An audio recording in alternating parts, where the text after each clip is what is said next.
இந்த வீடியோவில் நிறைய ஹை ஃப்ரீக்வன்சி சவுண்டும் அப்புறம் நேச்சுரல் சவுண்ட்ஸும் வர்றதுனால முடிஞ்ச அளவுக்கு வால்யூம் கம்மியாக வச்சுக்கோங்க. அல்லது ஹெட்ஃபோன், இயர்ஃபோன் இவங்களை பயன்படுத்தாமல் டைரெக்டாகவே கேட்க முயற்சி பண்ணுங்கள். இந்த ஹை ஃப்ரீக்வன்சி சவுண்ட் உங்களுக்கு டிஸ்டர்பாக இருக்கலாம், அதனால் சவுண்டை குறைச்சிக்கோங்க. Welcome to mister bio. இது உங்கள் ப்ராக்டிக்கல் சயின்ஸ் சேனல். இந்த வாரம் நாம் எடுத்துக்கொண்ட தலைப்பு சவுண்ட், ஒலி. அதாவது ஒலியை வச்சு நிறைய சோதனைகள் செய்து பார்த்து அதனுடைய பண்புகளை நாம் தெரிஞ்சுக்க போகிறோம். ஒலி என்றால் என்ன? ஒலி எவ்வாறு உருவாகிறது அல்லது உருவாக்கலாம்? ஒலி எப்படி பயணிக்கும்? நீரில் ஒலி பரவுமா? வெற்றிடத்தில் ஒலி பரவுமா? உலோகங்களில் ஒலி எவ்வாறு பரவும்? ஒலியை சேமித்து வைக்க முடியுமா? எதிரொலி எப்படி உருவாகிறது? ஒலியின் மருத்துவ பயன்பாடுகள் என்ன? இப்படி பல கேள்விகளுக்கும் ப்ராக்டிக்கலாக ஆன்சர் பார்க்க போகிறோம். Learning by doing with your mister bio. வாங்க வீடியோக்குள்ளார போகலாம். நீண்ட நாட்களுக்கு பிறகு உங்களை இந்த வீடியோவில் சந்திப்பதில் எனக்கு மிக மகிழ்ச்சி. முதல் கேள்வி, ஒலி என்றால் என்ன அப்படின்னு யார்கிட்ட கொஸ்டின் கேட்டிங்கனாலும் வரக்கூடிய முதல் பதில் இது ஃபார்ம் ஆஃப் எனர்ஜி அப்படின்னு சொல்லுவாங்க. Sound is a form of energy, ஆற்றலின் ஒரு வடிவம் அப்படின்னு சொல்லுவாங்க. முதல்ல ஒலியை பற்றி தெரிஞ்சுக்கணும் அப்படின்னா ஆற்றலை பற்றி நம்ம கொஞ்சமாவது தெரிஞ்சுக்கணும். அப்போ ஆற்றல் என்றால் என்ன அப்படின்னு பார்த்திங்கன்னா, ஒரு வேலையை செய்வதற்காக நாம் செலுத்தக்கூடிய ஒரு விசை எடுத்துக்கிட்டோம்னா அதை வந்து ஆற்றல்னு சொல்லுவோம். உதாரணமாக ஒரு குறிப்பிட்ட நிறையுள்ள ஒரு பொருளை ஒரு இடத்திலிருந்து இன்னொரு இடத்துக்கு நகர்த்துவதற்கோ, அது செங்குத்தாகவோ அல்லது கிடைமட்டமாகவோ நகர்த்துவதற்கு ஒரு குறிப்பிட்ட அளவு விசையை நாம் செலவு செய்ய வேண்டியிருக்கும். அப்படி செய்யக்கூடிய அந்த விசையினால் ஒரு வேலை நடைபெற்றிருக்குமானால் அதை ஆற்றல்னு சொல்லுவோம். இந்த நிலை மாற்றம், அதாவது ஒரு இடமாற்றமோ அல்லது நிலை மாற்றமோ எது எடுத்துக்கிட்டாலும் சரி, ஒரு குறிப்பிட்ட அளவுக்கு நாம் எனர்ஜியை செலவு பண்ணணும். அதுலேயும் குறிப்பாக ஒரு திரவ நிலையில் இருக்கக்கூடிய ஒரு பொருளை திடநிலைக்கோ அல்லது வாயு நிலைக்கோ மாற்றுவதற்கு நாம் ஒரு குறிப்பிட்ட அளவுக்கு எனர்ஜியை செலவு பண்ணுவோம் இல்லையா? இதுவும் ஒரு விதமான ஆற்றல் மாற்றம் தான். இதற்கும் நாம் எனர்ஜியை செலவு பண்ண வேண்டியிருக்கும். ஒரு குறிப்பிட்ட அளவு எனர்ஜியை செலவு பண்ணி நிலை மாற்றத்தை உண்டாக்குறோம். இப்போ இந்த இடத்த எடுத்துக்குவோம். இந்த இடத்துல பார்த்திங்கன்னா ஒரு ஹியூமிடிஃபையர் ஒர்க் பண்ணிகிட்ருக்கு. திரவ நிலையில் இருக்கக்கூடிய தண்ணீரை எந்த விதமான வெப்பத்தையும் பயன்படுத்தாமல் அப்படியே ஆவி நிலைக்கு மாற்றுது. ஆனால் ஆவி நிலைன்னு சொல்கிறத விட சிறு சிறு நீர்த்திவளைகளாக மாற்றிவிடுது. சவுண்டுக்கு இந்த மாதிரியான ஒரு எனர்ஜி இருந்தால் மட்டும்தான் இது சாத்தியமாகும். நாம் சொல்லக்கூடிய எனர்ஜி இந்த சவுண்டுக்கு இருந்தால் மட்டும்தான் இந்த விஷயம் சாத்தியமாகும். இது நீர் மூலக்கூறுகளுக்கு இடையில் இருக்கக்கூடிய பிணைப்பை உடைத்து திரவ நீரை சிறு சிறு திவலைகளாக மாற்றி ஒரு மிஸ்டை ஃபார்ம் பண்ணுது. இந்த இடத்துல வெப்ப ஆற்றல் எதுவும் உமிழப்படுவதில்லை அல்லது உண்டாக்கப்படுவதில்லை. அதற்கு மாறாக நல்ல ஹை எனர்ஜி, ஹை ஃப்ரீக்வன்சியில் இருக்கக்கூடிய இந்த ஒலியானது நீர்த்திவளைகளை உண்டாக்குகிறது. அடுத்த கேள்வி, சவுண்டை எப்படி நாம் உண்டாக்கலாம்? இது என்ன முட்டாள்தனமான கேள்வியாக இருக்குதுன்னு கேட்குறீங்களா? வாயை திறந்து கத்தினா சவுண்டு வரப்போகுது. அப்படி இல்லை, விஞ்ஞானபூர்வமாக நம்ம எக்ஸ்பிளைன் பண்ணணும். எந்த ஒரு பொருளின் மீது விசையை செலுத்தி அதை அதிர்வடைய வைத்தாலும் அதிலிருந்து அதிர்வலைகள் தோன்றும். இந்த அதிர்வலைகள் நம் காதுகளை வந்து எட்டினா அதை தான் நம்ம சவுண்டாக உணர்வோம். இப்போ உதாரணத்துக்கு ஒரு இழுத்து கட்டப்பட்ட ஒரு கம்பி இருக்குதுன்னு வச்சுக்கோமே. அந்த கம்பியை ஒரு விசையோடு நம்ம ஆட விட்டோம்னா அதிலிருந்து அதிர்வலைகள் உண்டாகும். இப்படி உண்டாக்கப்படக்கூடிய அதிர்வலைகள் அதில் இருக்கக்கூடிய ஆற்றலை சுற்றி இருக்கக்கூடிய காற்று மூலக்கூறுகளிடையே ஒரு அதிர்வை உண்டாக்கி தொடர்ந்து கடத்தப்பட்டு டார்கெட் ஆர்கனை போய் ரீச் ஆகும். இதில் முக்கியமாக கவனிக்க வேண்டிய விஷயம் என்னென்னா, இந்த அலைகள் வந்து அதாவது சவுண்டுக்கு வந்து எனர்ஜி இருப்பதால் எங்கே டார்கெட் ஆர்கனை போய் தாக்குனாலும் அந்த டார்கெட் ஆர்கனையும் அல்லது டார்கெட் பொருள் எது வேணாலும் வச்சுங்களேன், அந்த டார்கெட் பொருளையும் தன்னை போலவே அதிர்வடை செய்யும். எங்கே ஒளி மூலம் இருக்குதோ அந்த ஒளி மூலம் அதிர்வது போலவே அந்த டார்கெட்டையும் அதிர வைக்கும். இந்த ஒரு பண்பினால தான் நமக்கு காது கேட்குதுங்கிறத மறந்துடக்கூடாது. இப்போ ஒரு ஸ்பீக்கர்லேருந்து ஒரு சவுண்டு வருதுன்னு வச்சுங்களேன், அந்த சவுண்டு இந்த மாதிரி தான் காற்றில் கடந்து செல்லும். அப்படி செல்லும் போது குறுக்க நம்ம நின்னோம்னா நம்மளுடைய செவிப்பறையை அது அதிர வைக்கும். அப்படி அதிர்வதால் உண்டாகக்கூடிய அதிர்வுகளை காதில் இருக்கக்கூடிய சிறு சிறு போன்கள், மேலஸ், சின்கஸ், ஸ்டாப்பிஸ் அப்படிங்கிற போன்களின் உதவியினால் இது உட்புறமாக கடத்தப்பட்டு அங்கு மின் ஆற்றலாக மாற்றப்பட்டு அதை மூளை அனலைஸ் பண்ணி எங்கே இந்த சவுண்ட் வருது, என்ன சவுண்டு அப்படிங்கிற விஷயத்தை மூளை உணர்கிறது. இப்படி தான் ஒலியானது நம்ம காதுகளை வந்து அடைஞ்சு நம்ம உணர்கிறோம். அடுத்ததாக ஒலியை பற்றி ஒரு சிறிய டெக்னிக்கல் எக்ஸ்ப்ளனேஷன் பார்த்துருவோம். கொஞ்சம் டெக்னிக்கலாக ஒலியை பற்றி தெரிஞ்சுக்குவோம், அதிர்வை பற்றி தெரிஞ்சுக்குவோம். ஒரு இழுத்து கட்டப்பட்ட ஒரு கம்பி அதிர் வருவது இந்த மாதிரி தான் இருக்கும். இதனுடைய மையப்பகுதியிலிருந்து ஒரு கோடு வரைஞ்சோன்னு வச்சிங்களேன், அந்த கோடு எவ்வளோ தூரம் போயிட்டு வருதுன்னு பாருங்கள். அதை தான் நம்ம வீச்சுன்னு சொல்லுவோம். இப்போ எந்த விதமான அதிர்வையும் நாம் ஒரு கிராஃப்க்கு மாற்றலாம், அதாவது ஒரு வரைபடமாக மாற்றிக்கலாம். அப்படி மாற்றும் போது நமக்கு கிடைக்கிறது தான் இந்த சைன் கர்வ். இப்போ பார்த்திங்கன்னா 0லேருந்து ஆரம்பித்து ஒரு பெருமளவு விளக்கம் அடைஞ்சு மறுபடியும் மைனஸ்க்கு போயிட்டு திரும்பவும் 0வுக்கே வரும். இப்போ டைம், அதாவது காலத்தை எக்ஸ் ஆக்சிஸில் எடுத்துக்குவோம். அதே எவ்வளோ தூரம் அலைவுறுதோ அதை ஒய் ஆக்சிஸில் எடுத்துக்குவோம். இப்போ அதிகப்படியாக மேலே போயிட்டு வரக்கூடிய பகுதி இருக்குது பார்த்திங்களா, மேல் பகுதி, அதை வந்து முகடு க்ரஸ்ட்டுன்னு சொல்லுவோம். அதே மாதிரி கீழே போயிட்டு வரக்கூடிய பகுதியை வந்து அகடு அல்லது த்ராட் அப்படின்னு சொல்லுவோம். இப்போ ஒரு க்ரஸ்ட்டும் ஒரு த்ராட்டும் சேர்ந்த 0 to another 0 ரெண்டுக்கும் இடையில் இருக்கக்கூடிய அதை தான் ஒரு ஃபுல் சைக்கிள்னு சொல்லுவோம். இந்த சைக்கிள் ஒரு செகண்டுக்கு எத்தனை இருக்குதோ அதை தான் நாம் அதிர்வெண் அப்படின்னு சொல்லுவோம். முழு சைக்கிளும் பார்த்திங்கன்னா ஒரு முழுமையான சைன் கர்வாக இருக்கும். இதனுடைய நீளம் இருக்கு இல்லையா, 0 to இன்னொரு 0, அதை அலை நீளம் அப்படின்னு சொல்லலாம். இப்போ இந்த அதிர்வெண்ணுக்கும் அலை நீளத்துக்கும் இடையில் ஒரு சின்ன தொடர்பு இருக்குது. அது என்னங்கிறத பார்ப்போம். அலை நீளம், அதாவது 0லேருந்து இன்னொரு 0 ஒரு ஃபுல் சைக்கிள் வருது இல்லையா, அந்த அலை நீளம் அதிகமாக அதிகமாக அதிர்வெண் குறையும். அதே சமயம் அதிர்வெண் அதிகமாக அதிகமாக அலைநீளம் குறையும். ஸோ இந்த சைக்கிளை ஒரு செகண்டுக்கு எத்தனை இருக்குங்கிறத வச்சு தான் நம்ம அதிர்வெண்ணை டிசைட் பண்ணுவோம். இப்போ பாருங்கள், அதிர்வெண்ணுக்கும் அலைநீளத்துக்கும் உள்ள தொடர்பை ப்ராக்டிக்கலாக பாருங்கள். இப்போ அதிர்வெண் மிக கம்மியாக இருக்குது. இப்போ அதிர்வெண் அதிகமாகுது, அலைநீளம் குறையுது.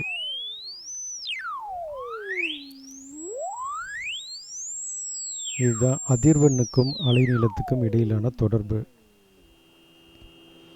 இப்போ ஒரு ஸ்பீக்கர் எடுத்துக்குவோம். இந்த ஸ்பீக்கருக்கு நான் பல்ஸ் கொடுக்க போகிறேன். அதாவது டைரெக்டாக பவர் கொடுக்காம சின்ன சின்ன பல்ஸஸாக கொடுக்க போகிறேன்.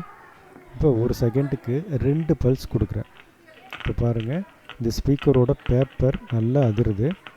இதுக்கு வோல்டேஜ் அதிகப்படுத்தினேன்னு வச்சிங்களேன், வீச்சு அதிகமாகும், அதாவது முகடும் அகடும் அதிகமாகும்.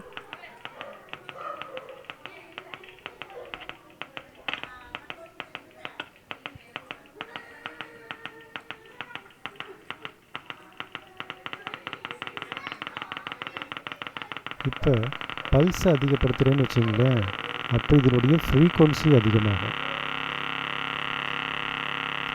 அதாவது கொடுத்துட்ருக்கக்கூடிய பல்ஸினுடைய கால இடைவெளியை நான் குறைக்கிறேன். அப்போ அதிர்வெண் அதிகமாகுது. கிட்டத்தட்ட 23லேருந்து 110, 200, 333, 355 ஃப்ரீக்வன்சி கொடுத்துட்ருக்கேன். இப்போ நீங்கள் கேட்டிருக்கக்கூடிய சவுண்டோட அதிர்வெண் அதிகபட்சமாக 335 வரைக்கும் கொடுத்துருக்கேன்.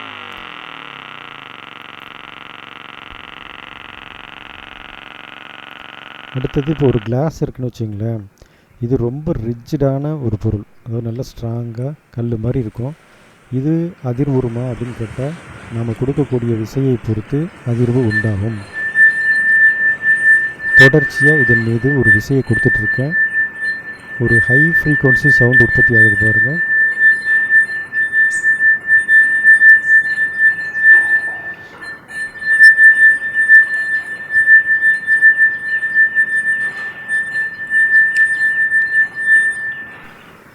இப்படி உண்டாகக்கூடிய அந்த ஒலியானது காற்றில் உள்ள மூலக்கூறுகளை அதிர்வடைய செய்து நம்ம காதுகளை வந்து சேரும். நம்ம காதுகளால் ஏற்கக்கூடிய ஒலி அலைகளை மட்டும்தான் நம்மளால் கேட்க முடியும். அதுக்கு கூடவோ குறைச்சலோ இருக்கக்கூடிய அதிர்வுகளை நம்மளால் கேட்க முடியாது. ஒலி அலை காற்றில் எப்படி பரவும்னு பார்த்திங்கன்னா இந்த மாதிரி தான். இதில் இருக்கக்கூடிய இரும்பு குண்டின் மீது நான் ஒரு விசையை செலுத்துகிறேன். அந்த இரும்பு குண்டானது அதனுடைய இடத்திலேயே திரும்ப திரும்ப வந்து நின்றுக்கும். ஆனால் அதுக்கு கொடுத்த விசையை மட்டும் அடுத்தடுத்த குண்டுகளுக்கு கடத்தி டார்கெட்டை போய் ரீச் பண்ண வச்சிரும். இப்படி தான் காற்றில் ஒலி பரவுதுங்க.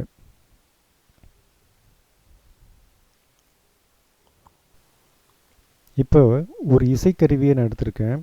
இதில் பார்த்திங்கன்னா 4 வேறு விதமான திக்னஸில் கம்பிகள் இருக்குது. இந்த ஒலி உற்பத்தியாகும் பொழுது அது உற்பத்தியாகக்கூடிய மூலத்தினுடைய தன்மையை பொறுத்தும் மாறுபடும். இது ஹை ஃப்ரீக்குவன்சி, இது அதை விட கம்மியான ஃப்ரீக்குவன்சி.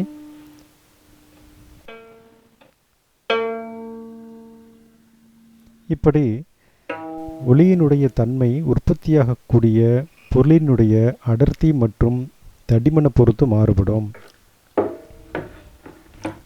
அது மட்டும் இல்லாமல் உற்பத்தியாகக்கூடிய அந்த ஒலியானது அதனுடைய அதிர்வெண்ணானது அந்த பொருளினுடைய நீளத்தை பொறுத்து மாறும். உதாரணமாக இழுத்து கட்டப்பட்ட கம்பியினுடைய நீளம் குறைய குறைய அதிர்வெண் அதிகமாகும். அதை இப்போ பார்க்கலாம்.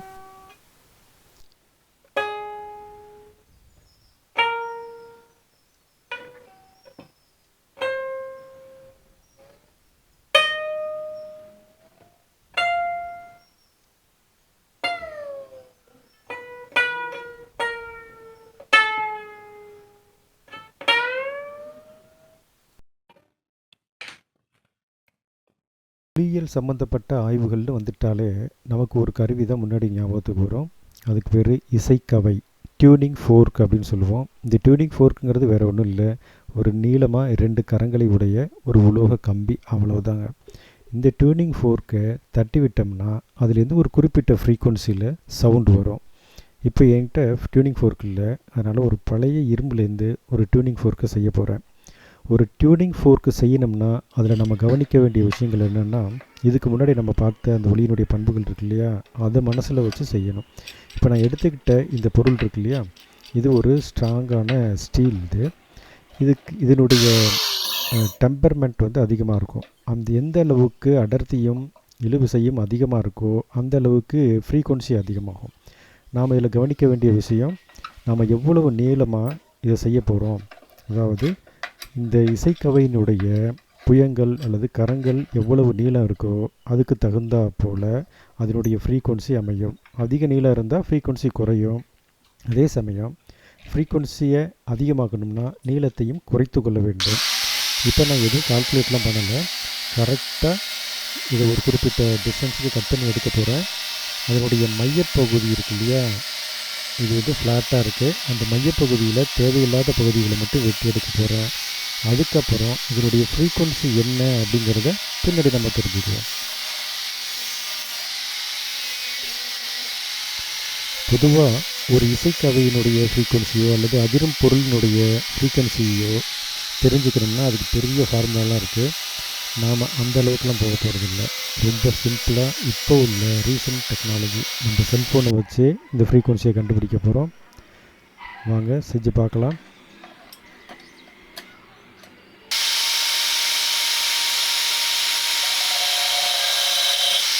நான் இதில் ரொம்ப கால்குலேட்டிவாக எதுவும் செய்யலை. ஒரே ஒரு விஷயத்தை மட்டும் கொஞ்சம் கவனமாக செய்ய போகிறேன். அது என்னன்னு கேட்டிங்கன்னா, இதனுடைய வித்து, அதாவது அகலம் எவ்வளோ இருக்குன்னு பார்த்து அந்த அகலத்தை 3ஆக டிவைட் பண்ண போகிறேன். ஏன்னா இதனுடைய கரங்கள் இரண்டுமே ஒரே திக்னஸில் இருக்கணும், இருந்தால் மட்டும்தான் அதிலிருந்து அதிர்வுகள் சீரானதாக வெளிப்படும். இல்லைன்னாக்க ஒன்று தடுத்துட்டு அதிர்வை உண்டாக்காது. இதனால் வெர்னியர் காலிப்பரோட உதவினால் கரெக்டாக 3 டிவிஷனாக பிரிச்சிடுறேன். அப்படி பிரிச்சுட்டு இதனுடைய மையப்பகுதி இருக்குது பார்த்திங்களா, அதை மட்டும் கட் பண்ணி எடுக்க போகிறேன். மீதம் இருக்கக்கூடிய 2 பகுதியையும் அதிர்வடையும் பரப்பாக அதை வச்சுக்க போகிறேன். இப்போ நம்மளுடைய டியூனிங் ஃபோர்க் ரெடி ஆகிடுச்சு. இதை நம்ம சோதித்து பார்க்கலாம். இதை தட்டி பார்த்தோம்னா சவுண்டு வரணும்.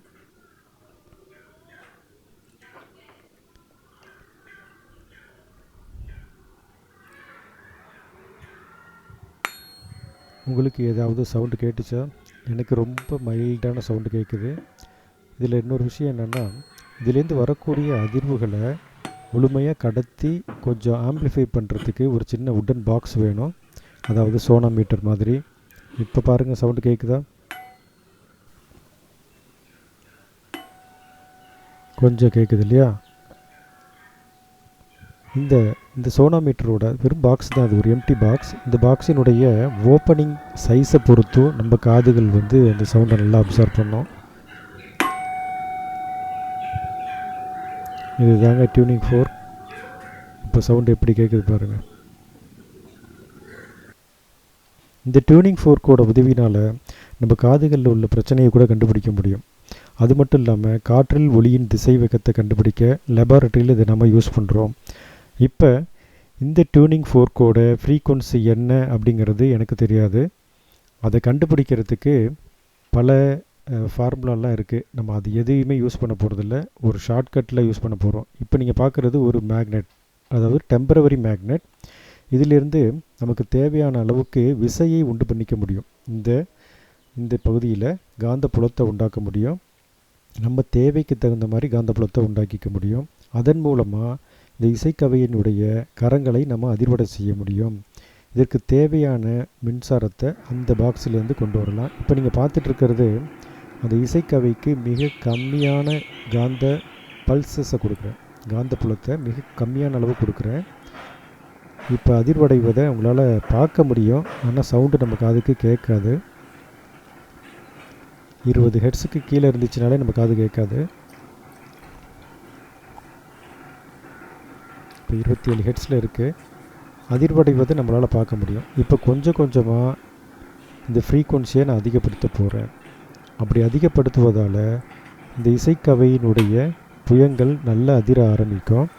கரெக்டாக இதால் அதிகபட்சமாக எவ்வளவு அதிர முடியுமோ அந்த அளவுக்கு அதிரும் பொழுது நம்ம காதுகளுக்கு அந்த சவுண்ட் ரொம்ப நல்ல தெளிவாக கேட்கும்.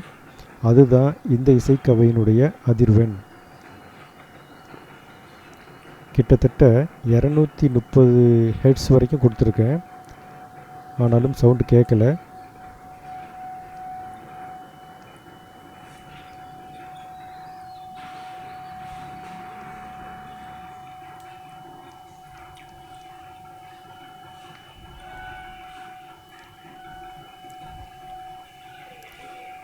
எழுநூற்றி 46 அப்படிங்கிறது கரெக்டான ஃப்ரீக்வன்சி.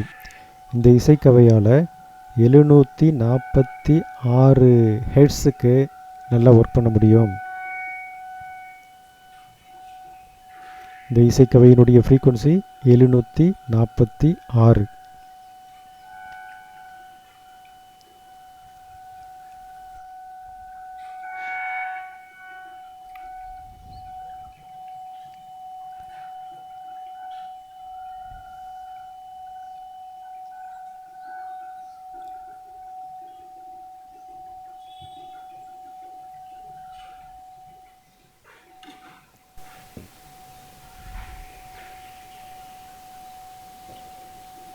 இந்த சவுண்ட் இன்னும் கொஞ்சம் அதிகமாக்க முடியுமான்னு பார்க்குறேன்.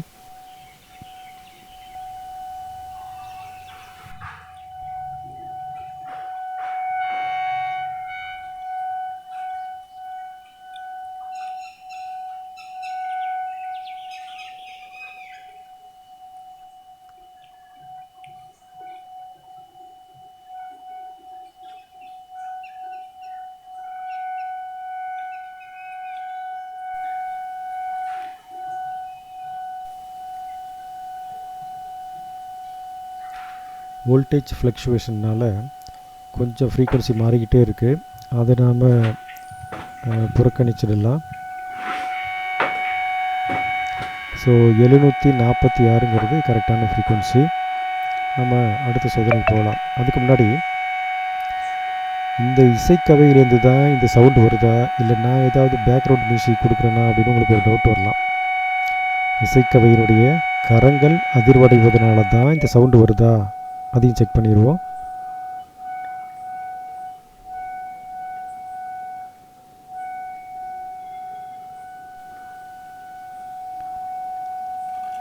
இப்போ ஒரு சின்ன கேப்சூலை அதுக்கிட்ட கொண்டு போகிறேன்.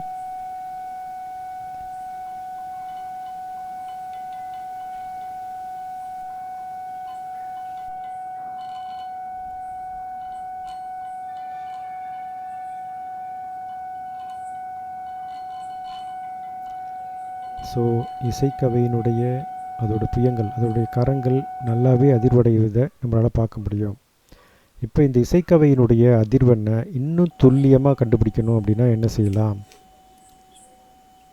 கரெக்டாக டியூன் பண்ணிக்கோங்க. நீங்கள் கொடுக்கக்கூடிய காந்தப்புலம் அதனுடைய பல்ஸ் வந்து கரெக்டாக இருக்கிற மாதிரி, அதாவது மேக்ஸிமம் சவுண்டு வர்ற மாதிரி டியூன் பண்ணிக்கோங்க.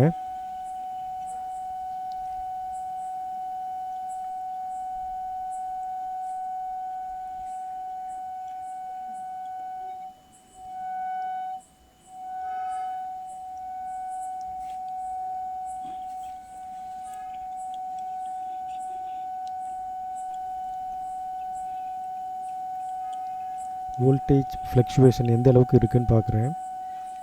இப்போ உங்கள் செல்ஃபோன் எடுத்துக்கோங்க. உங்கள் செல்ஃபோனில் ஏதாவது ஒரு ஃப்ரீக்வன்சி ஆப்பை இன்ஸ்டால் பண்ணிக்கோங்க. நான் ஒரு ஃப்ரீக்வன்சி ஆப் போட்டிருக்கேன். இதை ஆன் பண்ணோம்னாலே நம்ம சரௌண்டிங்கில் இருக்கக்கூடிய சவுண்டோட கரெக்டான ஃப்ரீக்வன்சியை காட்டும். இப்போ நம்ம செஞ்சுருக்கக்கூடிய இந்த ஆய்வுலேருந்து வரக்கூடிய சவுண்டு வந்து 746.58 ஹெட்ஸ். இது வந்து ஒரு சீரான சவுண்ட் அப்படிங்கிறதுனால நமக்கு தெளிவான ஒரு சைன் கர்வ் வந்திருக்கு பாருங்கள்.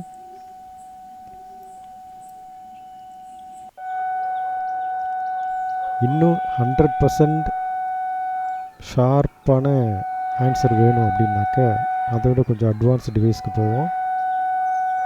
இதுக்கு பேர் ஆசிலோஸ்கோப்னு பேர்.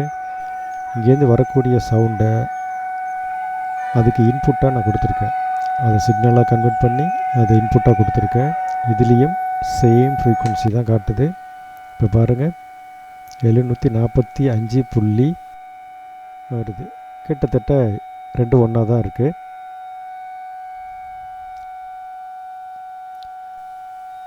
ஸோ இசைக்கவை அதிர்வதால் வரக்கூடிய ஒலியை ஒரு மைக்கினுடைய உதவினால் அதை அப்படியே சிக்னலாக கன்வெர்ட் பண்ணுறேன். அப்படி கன்வெர்ட் பண்ண சிக்னலை ஆம்பிளிஃபை பண்ணி அதை நம்ம ஆசிலோஸ்கோப்புக்கு கொடுக்குறேன். இதனால் எனக்கு ரொம்ப துல்லியமான ஆன்சர் கிடைக்குது. இந்த இசைக்கவையினுடைய துல்லியமான அதிர்வெண் நமக்கு கிடைக்குது. இப்போ இசைக்கவையை தொட்டிங்கன்னா என்ன நடக்குதுன்னு பாருங்கள். ஓகே, இப்போ காற்றில் ஒலி எப்படி பரவுதுன்னு பார்ப்போம். இதற்காக ஒரு பீசோ எலக்ட்ரிக் பிளேட் எடுத்திருக்கேன். இது ஒரு ஸ்பீக்கர் மாதிரின்னு வச்சுங்களேன். இதுக்கு எலக்ட்ரிக் பல்ஸ் கொடுத்தோம்னா இது வைப்ரேட் ஆகும். அதே சமயம் இதுக்கு வைப்ரேஷன் கொடுத்தோம்னா இதுலேருந்து எலக்ட்ரிசிட்டி உண்டாகும். நாம் செய்ய போகிற சோதனையில் இதை தான் மைக்காகவும் யூஸ் பண்ண போகிறேன், அதே சமயத்தில் ஸ்பீக்கராகவும் யூஸ் பண்ண போகிறேன். இது இருக்கட்டும். அடுத்தது நாம் தயார் பண்ண இசைக்கவை, இதுவும் பல இடங்களில் யூஸ் ஆகுது.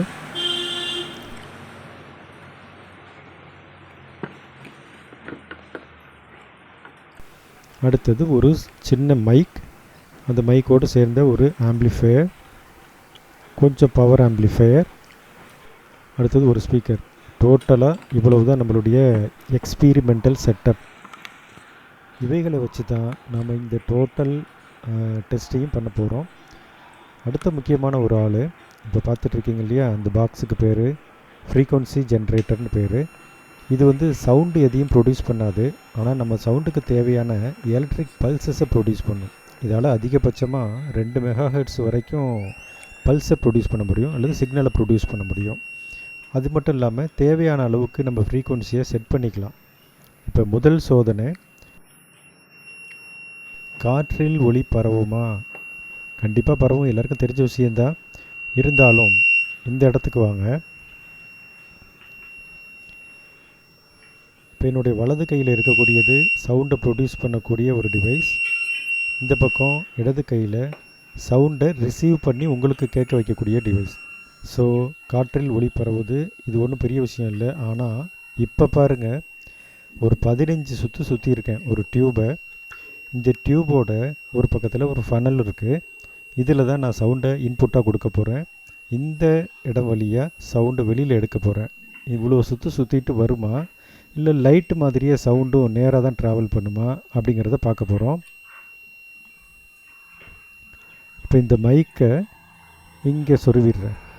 ஸோ அங்கே சவுண்டு வந்தால் உங்களுக்கு சவுண்டு கேட்கும்.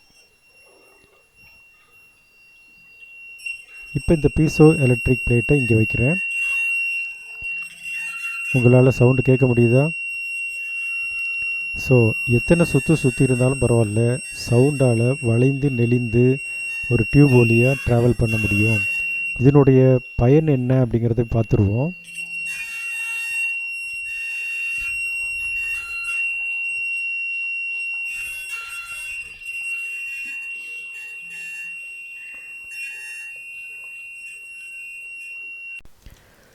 சவுண்டுக்கு வளைந்து செல்லக்கூடிய பண்பு இருக்கிறதுனால தான் நமக்கு இந்த ஸ்டெதஸ்கோப் அப்படிங்கிற டிவைஸே ஒர்க் ஆகுது. இதில் வந்து டயஃப்ராம்ங்கிற ஒரு பகுதி இருக்குது. இதில் கலெக்ட் ஆகக்கூடிய சவுண்ட் இந்த டியூப் வழியாக ட்ராவல் பண்ணி இங்கே இருக்கக்கூடிய இயர்பீஸ்க்கு வந்து சேரும். இது பார்த்திங்கன்னா கொஞ்சம் பெண்டாக இருக்கும். இதை நம்ம இப்படியே தான் மாட்டணும். இப்படி திருப்பி மாட்டிங்கன்னா சவுண்டு சரியாக கேட்காது. காரணம் என்னன்னு கேட்டிங்கன்னா, நம்மளுடைய ஆடிட்டரி மீட்டர்ஸ் கொஞ்சம் வளைஞ்சிருக்கும். அதனால் இப்படி மாட்டுறோம். இதுலேருந்து வரக்கூடிய சவுண்டு நேராக நம்ம செவிப்பறைக்கு செல்லும்.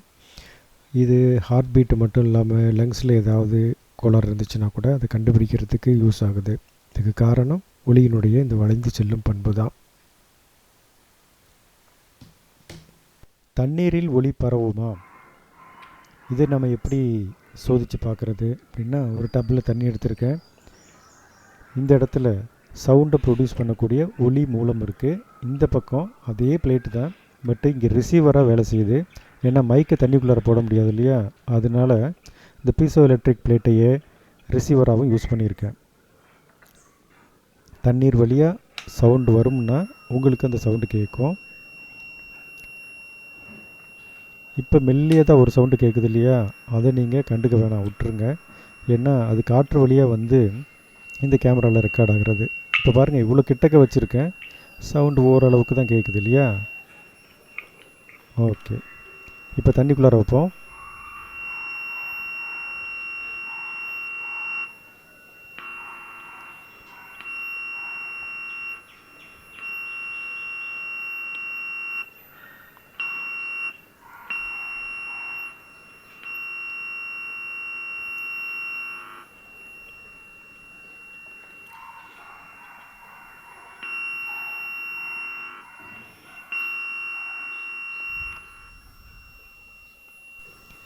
ஸோ காற்றில் ஒலி பரவுவதை விட தண்ணீரில் அதிர்வலைகள் ரொம்ப ஈஸியாக பரவுது அப்படிங்கிறத நம்ம தெரிஞ்சுக்கலாம்.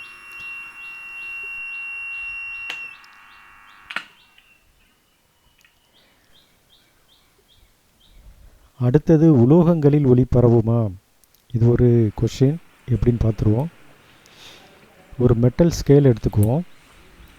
இந்த மெட்டல் ஸ்கேலோட ஒரு பகுதியில் சவுண்டு சோர்ஸை வச்சிடுறேன், இன்னொரு பகுதியில் ரிசீவரை வச்சிடுறேன்.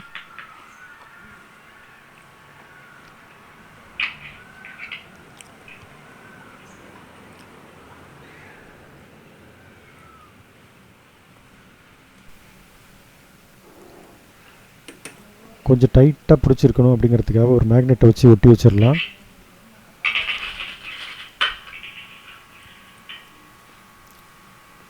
இப்போ சுவிட்ச் ஆன் பண்ணுறேன்.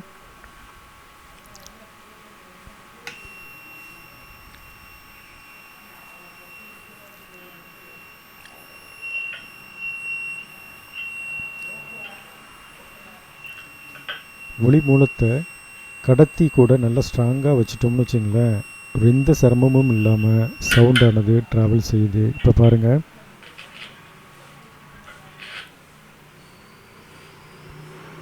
கொஞ்சம் டெக்னிக்கல் எரர், கொஞ்சம் வெயிட் பண்ணுங்கள்.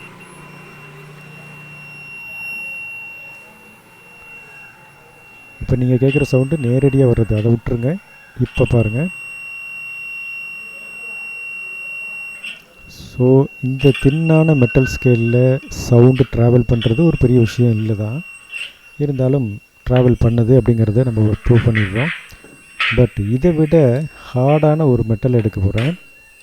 இது ரொம்ப லைட் வெயிட்டாக இருக்குது, அதனால் அதிர்வு ஈஸியாக போயிடுச்சு. இப்போ பார்ப்போம். இது அதை விட ரொம்ப ஹார்டான ஒரு மெட்டல். அதுலேயும் இதே மாதிரி ஒட்டி வச்சிடுறேன்.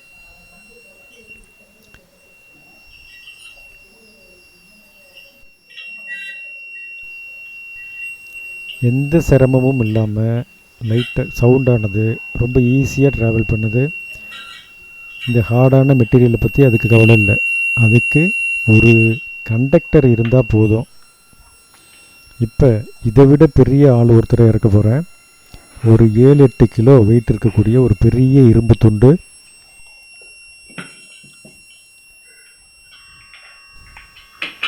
இதில் சவுண்ட் ட்ராவல் பண்ண முடியுமா?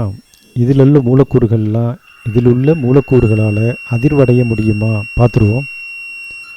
எந்த கஷ்டமும் இல்லாமல் சவுண்டானது ரொம்ப ஈஸியாக போயிட்டே இருக்குது. ஸோ சவுண்டு ட்ராவல் பண்ணணும்னா அதுக்கு தேவையான ஒரு ஊடகம் இருந்தால் போதும்.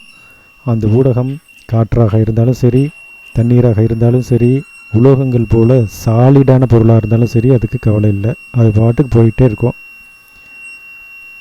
அப்படி ஒரு பவர்ஃபுல்லான ஆற்றல் தான் சவுண்டு. அடுத்தது நூலில் ஒளி பரவுமா? இது ஒரு வேடிக்கையான விஷயமா இருக்கு இல்லையா? ஆனால் நீங்கள் இதை செஞ்சு பாருங்கள். சின்ன குழந்தைங்களுக்கு விளையாட்டாக இதை செஞ்சு காட்டலாம். ஒரு த்ரெட் எடுத்துக்குவோம். சாதாரண த்ரெட்டு, கொஞ்சம் மொத்தமாக இருந்தாலும் நல்லது. அடுத்தது 2 பேப்பர் கப் எடுத்துக்கிறேன். அதனுடைய சைடில் இதை வச்சு ஒட்டிடுறேன். அவ்வளோதான், நம்மளுடைய சோதனை கருவிகள் ரெடி.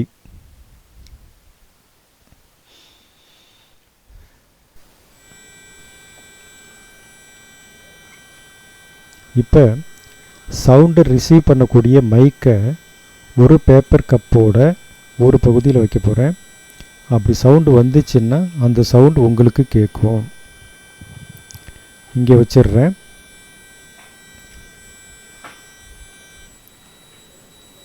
அடுத்தது சவுண்டை உற்பத்தி பண்ணக்கூடிய இந்த டிவைஸை நூலினுடைய எந்த பகுதியில் வேணாலும் வைக்கலாம். ஒருவேளை நூல் சவுண்டை கடத்துனுச்சுன்னா சவுண்டு உங்களுக்கு கேட்கும், இல்லைன்னா கேட்காது.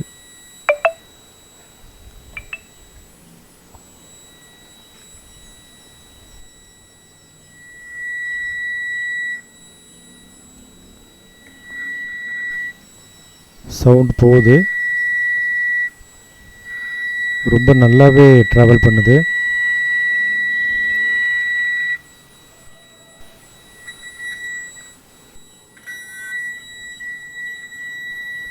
இந்த சோதனையை நீங்கள் வீட்டில் செஞ்சு பார்க்கலாம்.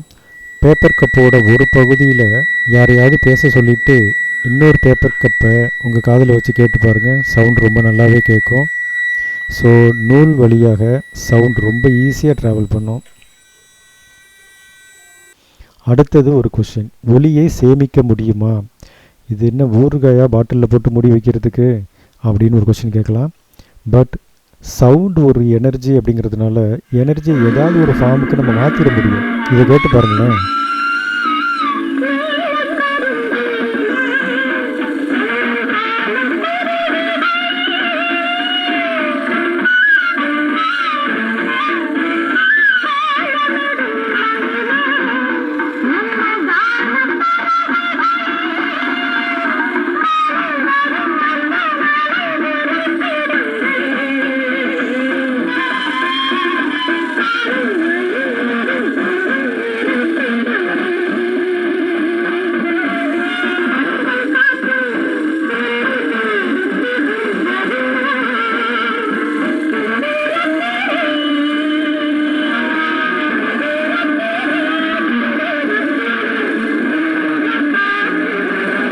ஆயிரத்தி 1887 எமில் பெர்லினர் அப்படிங்கிற ஒரு சயின்டிஸ்ட் ஒரு கருவிக்கு பேட்டன் ரைட் வாங்கினார். இந்த கருவியால் நாம் பேசினதை திருப்பி சொல்ல முடியும். இதுதான் முதல்ல கண்டுபிடிக்கப்பட்ட பேசும் கருவின்னு வச்சிங்களேன். ஒளிப்பதிவு கருவி, சவுண்டை பதிவு பண்ணக்கூடிய கருவி. இதில் என்ன இருக்கும் அப்படின்னு பார்த்திங்கன்னா, ஒரு மென்மையான காரிய உருளை இருக்கும். இந்த காரிய உருளை மீது ஒரு ஷார்ப்பான நீடில் அட்டாச் ஆகிருக்கும். அந்த நீடிலோட இன்னொரு முனை ஒரு டயஃப்ராமில் நல்லா ஸ்ட்ராங்காக ஃபிட் பண்ணி வச்சுருப்பாங்க. ரெண்டுக்கும் நடுப்புற ஒரு ஆதாரதானம்னாக்க லிவர் அப்படிங்கிற ஒரு கருவி படிச்சிருப்பீங்க. அதில் வந்து மையப்புள்ளி ஒன்று இருக்கும் இல்லையா, அது ஆதாரத்தானம்னு சொல்லுவோம். இப்போ இந்த டயஃப்ராம் கிட்டக்க வேகமாக கத்தணும், அதாவது நல்லா சவுண்டாக பேசணும். அப்படி பேசணும்னா அந்த டயஃப்ராம் அதிரும். இந்த டயஃப்ராமோட அதிர்வு ஊசி வழியாக கடத்தப்பட்டு ஒரு இந்த நெம்புகோல் பிரின்சிபல் படியாக கொஞ்சம் அதிகமாக்கப்பட்டு அந்த ஈய உருளையின் மீது கீறல்களை உண்டாக்கும். இந்த கீறல்கள் இருக்கு இல்லையா, இதுதான் நமக்கு கிடைக்கக்கூடிய ஒரு வரைபடம். சவுண்டுக்கு சைன் கர்வ் வரைபடம் போட்டோமோ அந்த மாதிரி இது ஒரு வரைபடம் வரும். அது அந்த அதிர்வுக்கு தகுந்த மாதிரி வளைகோடுகள் இருக்கும். இப்போ நீங்கள் பார்க்குறது ரெக்கார்ட் பிளேட் இருக்கு இல்லையா, இப்போ பாடிட்டு இருந்த ஒரு ரெக்கார்ட் பிளேட்டு, அதில் விழுந்த கோடுகள் பாருங்கள். இந்த மாதிரி கோடுகளாக சவுண்டை பதிவு பண்ணி வைக்கலாம். முதல்ல தயார் பண்ணப்பட்ட இசைத்தட்டுக்கள் எல்லாம் இப்படி தான் இருக்கும். ஸோ இந்த கருவி போல் அந்த ஈய உருளையை நம்ம சுற்றிக்கிட்டே இருந்தோம்னாக்க அந்த ஊசியானது அந்த குரூவுக்கு மேலே, அந்த பள்ளங்களுக்கு மேலே நகரும் பொழுது என்ன வைப்ரேஷனை நம்ம உண்டாக்கி பதிவு பண்ணணுமோ அதே வைப்ரேஷனை திருப்பி நமக்கு கொடுக்கும். இதுக்காக அவர் பேட்டன் ரைட் வாங்கியிருந்தார். பிற்காலத்தில் இதிலிருந்து பல இசைக்கருவிகள் தயார் பண்ண ஆரம்பித்தாங்க, இசைத்தட்டுக்கள் தயார் பண்ண ஆரம்பித்தாங்க, சவுண்டை சேவ் பண்ணி வைக்க ஆரம்பித்தாங்க. அது இதில் நடக்கக்கூடிய ஆற்றல் பரிமாற்றங்கள் என்னென்னு பார்த்தோம்னா, ஒரு இசைக்கருவியினுடைய இசை காற்றில் வைப்ரேஷனாக வெளியில் வரும். அப்படி வரக்கூடிய அந்த அதிர்வுகளை மைக்கின் உதவியோடு மின் ஆற்றலாக மாற்றிடலாம். ஸோ முதல் change sound energy to electric energy. இந்த மின் எனர்ஜியானது ரொம்ப கம்மியான ஸ்ட்ரென்த்தோடு இருக்கும். அதை ஆம்ப்ளிஃபையர் பண்ணணும். நல்ல ஸ்ட்ராங்கான வோல்டேஜ் அதிகமாகவும் ஆம்பியர் அதிகமாகவும் இருக்கிற மாதிரி அதை ஆம்ப்ளிஃபையர் பண்ணணும். இப்படி பண்ணிடுறதுனால இந்த மின்னாற்றலினால் ஒரு ஸ்ட்ராங்கான மின்காந்தத்தை உண்டாக்க முடியும். ஸோ இதை காயிலில் கொடுத்தோம்னா, காப்பிடப்பட்ட கம்பிச்சுருளுக்கு கொடுத்தோம்னா அந்த கம்பிச்சுருள் மின்காந்தமாகும். இந்த காந்தமாகக்கூடிய தன்மை எதை பொறுத்ததுன்னா, நாம் கொடுத்துருக்கக்கூடிய இந்த சிக்னலை பொறுத்தது. அதுக்குள்ளார ஒரு ஸ்ட்ராங்கான இரும்பு ஊசியை வச்சோன்னு வச்சுங்களேன், அது நல்லா அதிர ஆரம்பிச்சிடும். அந்த அதிர்வுகளை அப்படியே ஒரு மென்மையான தகட்டின் மீது பதிவு செஞ்சுட்டா போதும். நாம் கொடுத்துட்ருக்கக்கூடிய இந்த சவுண்டை அப்படியே நிரந்தரமான ஒரு வரைபடமாக வரைஞ்சி வச்சுக்கலாம். இப்போ இதை எவ்வளோ காலம் வேணாலும் அப்படியே ப்ரிசர்வ் பண்ணி வச்சுக்கலாம். ஒரு ஊசியை அந்த குரூவ் மேலே வச்சோன்னு வச்சிங்களேன், இப்படி தயாரிக்கப்பட்ட கோடுகள் மீது ஒரு ஊசியை வச்சோம்னா நாம் என்ன சவுண்டில் பதிவு பண்ணமோ அதே சவுண்டெல்லாம் திரும்ப நமக்கு கேட்கும். இந்த மாதிரி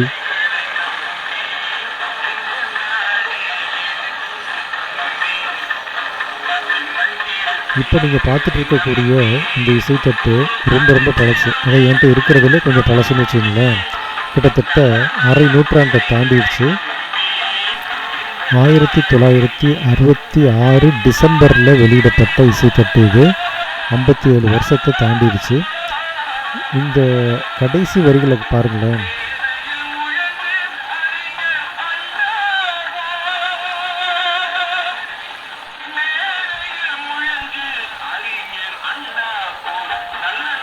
மேடையில் முழங்கு அறிஞர் அண்ணா போல்னு ஒரு வார்த்தை வருது பார்த்தீங்களா.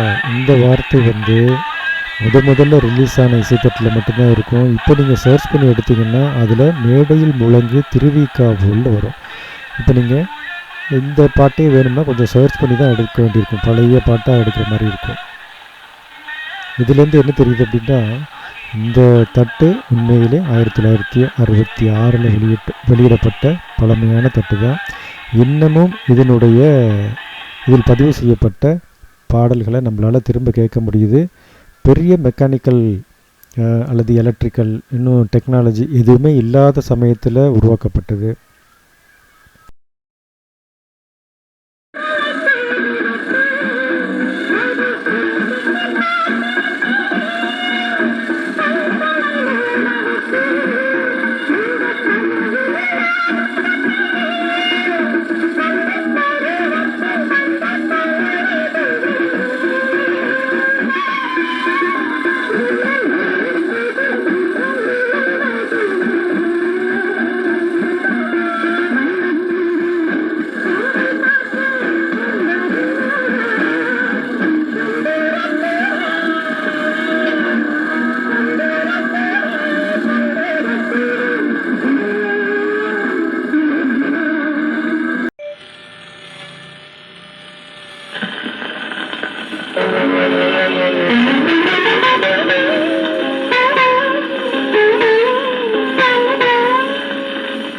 மயக்கமெல்லாம்